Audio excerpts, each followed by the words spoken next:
Hi, welcome to Radiology Corner from Apter Institute. Here is our 39-year-old patient who is a female who does a dual job. She almost works like 14 to 15 hours in a day, and she used to get on and off neck pain, but the recent episode was very severe and it froze her neck.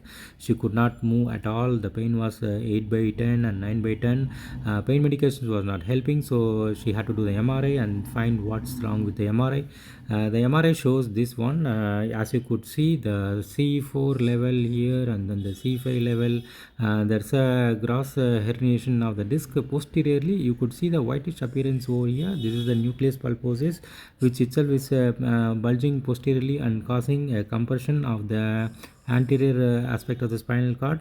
You could also see that the spinal cord is getting indented and narrowed compared to the width of the spinal cord here. You see the width of the spinal cord here is narrow. This tells that the spinal cord has been compressed for quite some time, at least like 4 to 5 years. It should be compressed to get such impression like how it looks like in the MRI now. Additionally, you could see the whitish appearances in the spinal cord, which is indicative of myelomalacia, which is shown in the MRI as a high intensity zone. Additionally, you could also see the multi-level disc degeneration. You could see the degenerated disc here compared to the kind of healthy disc here. If you see a whitish appearance, that's indicative of normal looking disc. If you see the color changes towards dark, then it indicates that it's a degenerated disc. Okay, you could see the small anterior disc herniation at the C5 C6 level.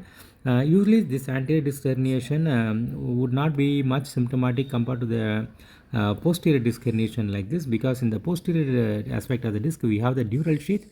The dural sheath and the PLL ligament, they both are very highly innervated, and they can cause instant pain when they are irritated and inflamed, whereas the anterior longitudinal ligament there are no much nerves concentrated in the anterior aspect, so patients usually will be getting away, except that some patients may have this is the trachea, right? Sometimes people will have throat irritation and they may have some dry cough on and off, but otherwise the anterior disc herniation would not be much problematic compared to the posterior disc herniation like this. Here is the axial view of the same MRI. The level of cut is at the C4, C5 level, and that's the reason why you're able to see the intervertebral disc. You could see the bulging of the disc posteriorly. The white appearance, what you see here, is the nucleus pulposus itself, which is compressing the spinal cord, and as a result of the compression, the spinal cord itself is indented like that. Additionally, there's a softening of the spinal cord, which is shown as a high intensity zone here. This is otherwise called as myelomalacia. So usually myelomalacia can be happening as a result of mechanical compressive forces happening in the spinal cord, or sometimes it can be due to the ischemia or infarction of the blood vessels around the spinal cord. So this patient is having the pain only in the center of the neck, possibly because the herniation is only in the backwards or posterior direction. Surprisingly, there is no issue in the lateral foramen, which is not narrowed by any paracentral disc bulges. Sometimes patients will be having extreme arm pain when there is a bulge which is happening in the paracentral region over here, which narrows the foraminal canal, which can cause compression of the exiting nerve.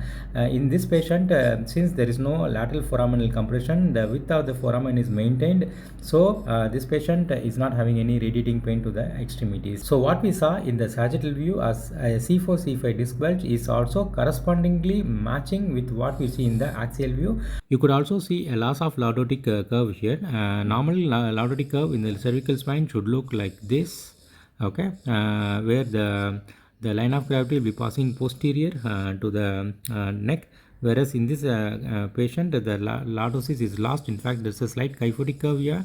Okay, so that pushes the line of gravity anteriorly, so the compression force will be more here in the anterior aspect of the disc, which causes the posterior disc bulging. So, and since the patient is very acutely inflamed, she needs some rest, perhaps a cervical collar or a traction thing, and pain medications, and slowly you need to start doing the curve correction exercise. In that way, the patient can get improvement. Okay, but it takes long time for the curve itself to get corrected, and it takes very long time for